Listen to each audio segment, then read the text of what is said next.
Question everything, for the truth should not be televised. And that's for sure.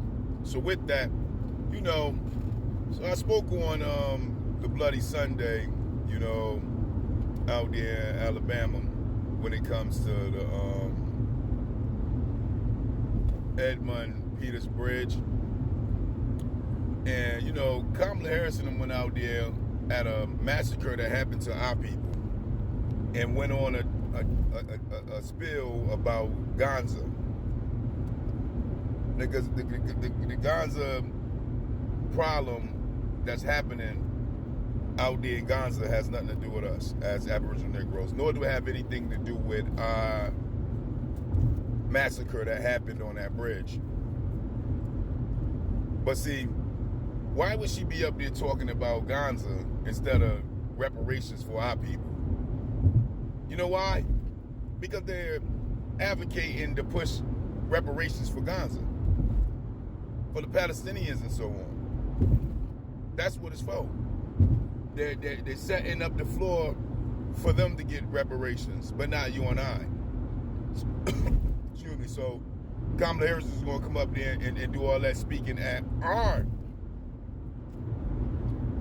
traumatization of what happened to our people, where we still in mourning over our historic site where a massacre happened to our people, and in turn speak on Gaza. Speak on Gaza. Like we going through the same thing, like we get the same treatment. Like somehow anti-black hatred that we are under ties into what they're going through. Like our 600 years of being oppressed and passed down to our inheritors, to the inheritors of our oppressors, like that's a reality within the same of what the Gaza people is going through. Well, Kamala Harris is not. It's not. Their plight is their plight. Let their people deal with their plight. Ain't nobody is tying their plights to us to help us get reparations. Ain't none of them tying their plight to us to help us get liberation for our people. Ain't none of them tying their plight to us to help us get out of ghetto slums and hoods based off of what been done to our people under the Holocaust that we have lived through as the Aboriginal Negroes of America. Ain't none of them tying their plight to us. When it comes to us, we stand by ourselves when it comes to our plight. Everybody else want us to come and be a part of their plight so they can get benefits, reparations, and everything else. And the moment they get on, they turn their back on us and they nose up in the air against us. So Kamala, you can save all that rhetoric and all that conversation about Gaza when it don't have nothing to do with us or our people. That's just what it is. We don't have no allies, so we ain't gonna keep pretending like we do.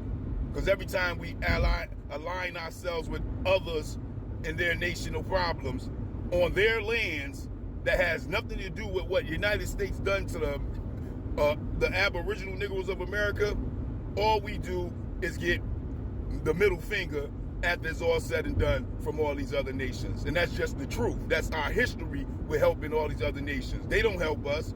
They don't give a god doggone daggone about us from nowhere. And that's just what it is. So at the end of the day, we unapologetically black. We unapologetically Aboriginal Negroes of America under our own circumstances and problems, dealing with our own oppressors right here in America who continue to pass us down to their inheritors to continue to maintain our oppression right here in America. And still on, won't give us a bill passed for protection against their ugly hatred against us as we be the #1 most hated in America as well as in the world. At the same time, still won't give us reparations for reparative justice for the crimes against humanity done to our people in the form of Holocaust, massacres, and genocides when it comes to giving us back some type of land and giving us back wealth in the form of money in order for us to liberate ourselves away from them onto our own soil to build our own government and our own reality as a nation of people. They will not give us our own foundation for empowerment for our people after they done took it all from us. So with that, Kamala Harris, you can save that conversation about what's going on in Gaza, because at the end of the day, their people already know. We don't need to know. We dealing with our ghetto slums and hoods and our mass incarceration and our hatred that's over here when it comes to dealing with our plight. And if you don't understand that, then we just don't understand you. We just don't get you, nor do we want you. But that is the question. You let me know. Peace, peace.